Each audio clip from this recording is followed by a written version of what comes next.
Réunion Actualité. Bonjour à tous et nous parlerons beaucoup de la vie chère ce matin sur les ondes de Freedom. Notre invité du jour, le patron des Leader Price à La Réunion, le patron aussi du groupe Caillé, il s'agit de François Caillé. Il sera l'invité de Face à Face avec Charles L'Huillier à 9h. Ce sera à suivre en direct à la radio, mais également en vidéo sur votre page Facebook.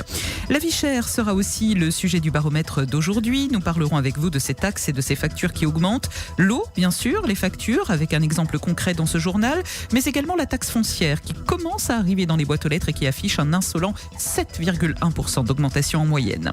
Nous parlerons aussi faits divers avec une dame qui nous racontera son histoire. Elle s'est faite agresser par balle dans son propre logement. Ça s'est passé au Chaudron et depuis qu'elle a emménagé dans un immeuble social là-bas, dans ce quartier de Saint-Denis, elle vit l'enfer. L'enfer sur les routes, c'est ce que vous vivez aussi dans l'est du département avec ces travaux de rainurage qui génèrent des bouchons monstrueux à hauteur de Sainte-Suzanne, vous n'en pouvez plus. Et en fin d'édition, témoignage très difficile, le cri de détresse de Florian, il n'en peut plus. Et c'est du pont de l'Entre-deux qu'hier, cet homme nous a appelé pour faire un dernier adieu à sa famille. Il est atteint d'un cancer depuis l'âge de 4 ans. Côté météo, la journée s'annonce belle, même si le vent est encore présent dans le nord et dans le sud avec des pointes de 60 km/h. Côté ciel, rien de nouveau par rapport aux journées précédentes. L'Alizé amène quelques averses en début de journée sur l'est qui retrouvera le soleil cet après-midi. Par contre, ça commence avec du soleil dans l'ouest et ça s'inverse. Nous parlons donc vie chère ce matin à la radio. Notre invité du jour sera donc le patron des enseignes Leader Price et Leader Price Express à La Réunion. C'est aussi le patron du groupe Caillé, François Caillé, et donc l'invité du Face à Face avec Charles L'Huillier de 9h à 10h. La vie chère qui sera aussi le sujet du baromètre de ce matin. Vous nous direz si la grande distribution joue le jeu, à votre avis, dans la constitution des prix et la lutte contre la vie chère. En tout cas, vous pourrez nous appeler au 99 12 00 de 7h40 à 8h pour commencer à donner votre avis. L'inflation frappe aussi la taxe foncière. Elle est en augmentation en moyenne de 7,1%. La taxe foncière qui commence à arriver dans les boîtes aux lettres et beaucoup se demandent comment y faire face dès aujourd'hui. Vous avez jusqu'au 16 octobre pour la payer. Il y a aussi les factures d'eau qui augmentent aussi avec un exemple concret qu'on va vous donner dans ce journal. Ce monsieur habite au Chaudron et sa facture a plus que doublé. Avant, il payait 20 € par mois et là, le montant de sa facture atteint presque 500 € pour 2 mois de consommation. Il pense même qu'il va devoir faire un prêt pour payer sa facture d'eau. Mon facture, elle a sorti 500 €. M'a eu encore pour le mois de septembre, octobre, je sais pas quoi, mais il y a un échéancier de 416 €. En tout, il fait 900 € de l'eau. Je n'ai jamais vu ça de mon vie. 400,95 €, normalement, c'est pour que 2 mois. Parce que m'a payé 2 mois, m'a payé 60 €, 2 mois de ça, m'a payé 60 €. Et là, pour 2 mois, il fait 495 €. Je ne comprends pas ça. Après, m'a eu un autre échéancier de 400 € pour moi, en octobre, je pense, un échéancier de 104 € par mois jusqu'à mois de janvier. Même dans le secteur du Chaudron, mon facture de l'eau, 1 € par mois. Et après, par exemple, l'année, il va manquer un morceau, il va manquer 60 €. Paye cet il manque, le fin de l'année. T'as le nouveau fait crédit pour payer de l'eau, ou sur la fin de vie, ça, quelle année nous fait arriver? Eh ben, Rien ne va plus sur la 4 voies en direction de Sainte-Suzanne. Vous vous en plaignez tous les jours, car cela fait plusieurs jours maintenant que vous êtes coincé dans ces bouchons interminables. Et pour couronner le tout, la DDE nettoie la route à 14h lorsque les gens terminent leur journée. Donc gros bouchons supplémentaires. La question se pose, mais pourquoi ne pas faire ça le soir ou le week-end ? Je vois la DDE, ils sont en train de nettoyer la route, Sainte-Marie-Sainte-Suzanne. Pourquoi ils n'ont pas fait le week-end? Là, ils sont en train de nettoyer avec la machine. Ils ont fait une ration sur la route, là. Mais ils enlèvent le gravier qu'aujourd'hui. L'après-midi à 14h, lorsque les gens ils sortent du boulot.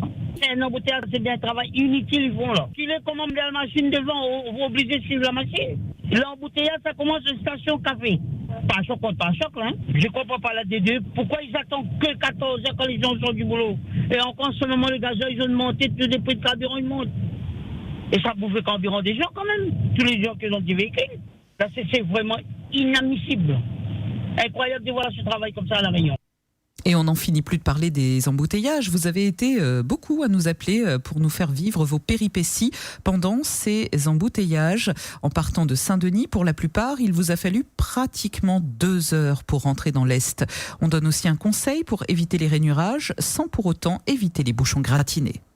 Je suis Ravine des Chèvres. Je suis sorti à 18h20 au bureau, c'est-à-dire au centre-ville de Saint-Denis. Et là, j'arrive seulement à la Ravine des Chèvres. Donc il y a vraiment un souci. C'est compliqué. Là, c'est vraiment le commun circulatoire. Là, on peut plus circuler. Déjà, on peut pas circuler en temps normal. Et là, d'autant plus avec les rainurages, eh ben, c'est chaotique, là. Et là, je vais arriver où il y a les rainurages, seulement maintenant. Là, j'ai encore de la route. C'est navrant de voir ça, en fait. J'ai quitté Saint-Denis, il était 17h40. Et là, j'arrive, je viens de passer la Ravine des Chèvres, il est 19h15. Je viens de passer dans les rainurages. Et en fait, jusqu'après, ça roule très bien. Mais c'est pas depuis que ce soir. C'est depuis qu'ils ont commencé et ça remonte déjà à la semaine dernière. Donc, en fait, le matin, on a des bouchons dans le sens inverse pour rejoindre Saint-Denis, à peu près entre 2 et 3 heures de route, aux heures de pointe. Et le soir, quand vous sortez, vous retapez ça pour le retour. Je vous dis qu'à un moment donné, je pense que je vais investir dans l'hélicoptère. Petit conseil pour les personnes qui vont vers Saint-Benoît, en sortant de Saint-Denis. Passez par la Francheté, ça va plus vite, il n'y a personne. Ça évite le rainurage en fait. Je viens de passer, c'est la deuxième fois que je passe, du coup ça évite un peu quoi. Enfin, pas tout l'embouteillage, mais ça évite un peu. Depuis la Jamaïque, je fais quand même 2 temps. Marquis de la Source, à côté de l'hôpital des enfants, mais travaille dans une école là, d'ici 7h30. Et là, on peut arriver 7h30 à Casma. On arrive à la Ravine 13, là, 7h30. Même pour arriver à la case encore là. Il habite à la du Maléba. Et il quitte la case 4h30 le matin. Des fois, on a envie d'arrêter tout. On a envie d'arrêter tout, il a 6 autres cas, travaille ici. Voilà, des fois on n'a plus envie de travailler et ce n'est pas le premier à le dire sur les ondes de Freedom. Et puisqu'on parle justement embouteillage, puisqu'on parle voiture, eh bien sachez qu'il y a eu un accident. Une collision entre une voiture et une moto sur la 4 voies à la sortie de la Cocoterie de Saint-André. Tout a commencé avec un 4x4 qui a perdu hier sa roue avant gauche. Ça a engendré une collision entre une voiture et une moto. Une personne s'est retrouvée à terre. Direction Saint-Denis, sortie la Cocoterie, à côté de la station, pick-up, la 4x4 vient de perdre sa roue avant gauche.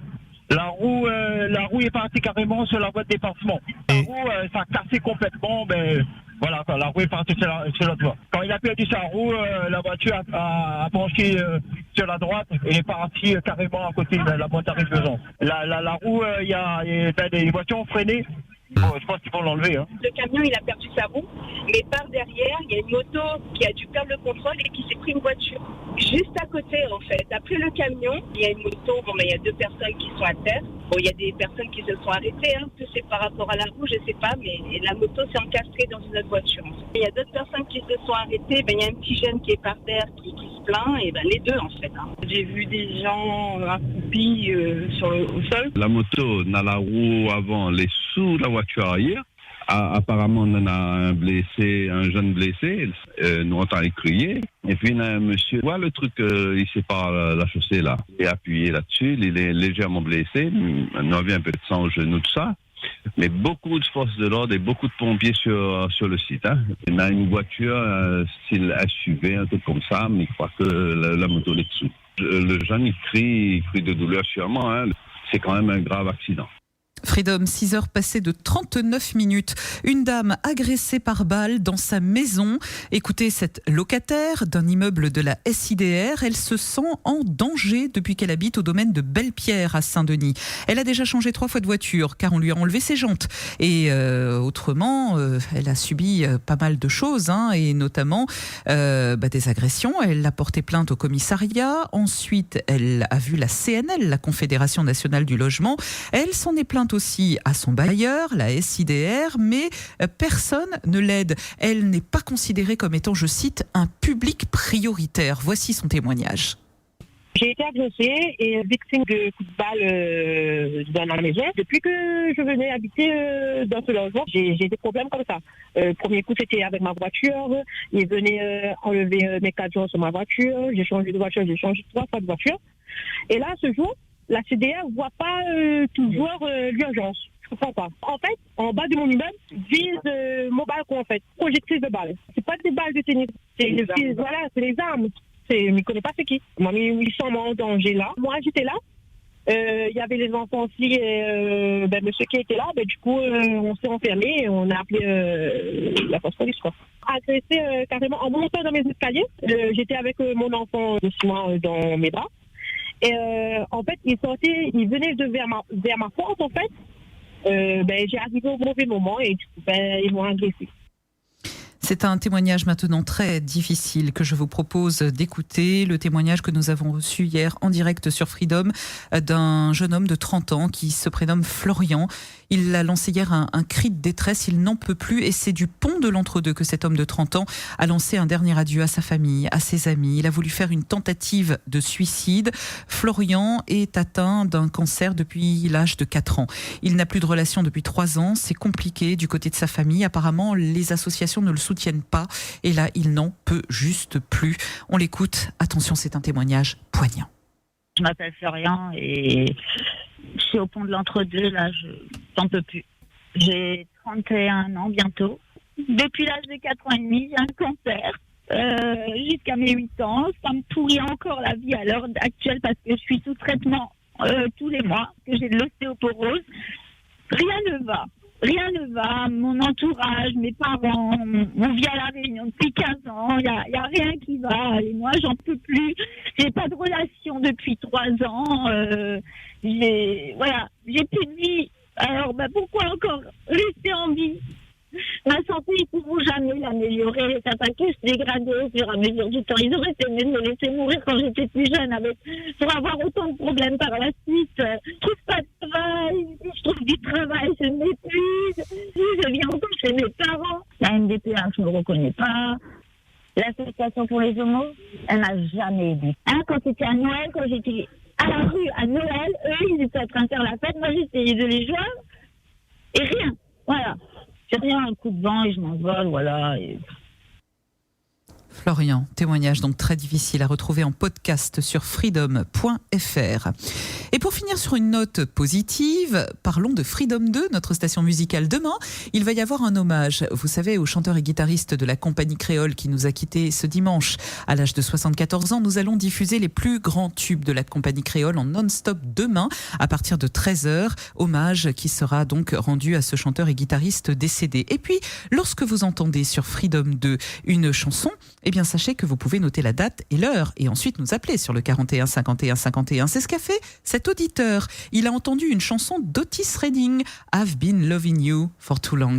Et cette chanson lui a fait remonter des souvenirs. Ma montre, c'était en 14h04. Une vieille chanson, c'était un slow, quoi. I've been loving you. Oui, c'est ça. Voilà.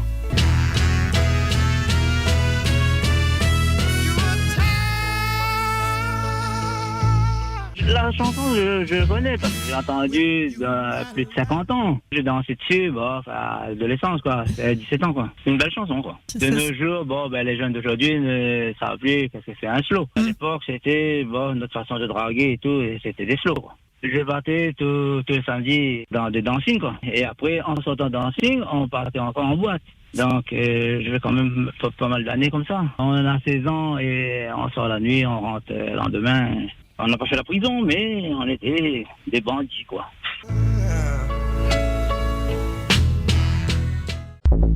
Réunion Actualité.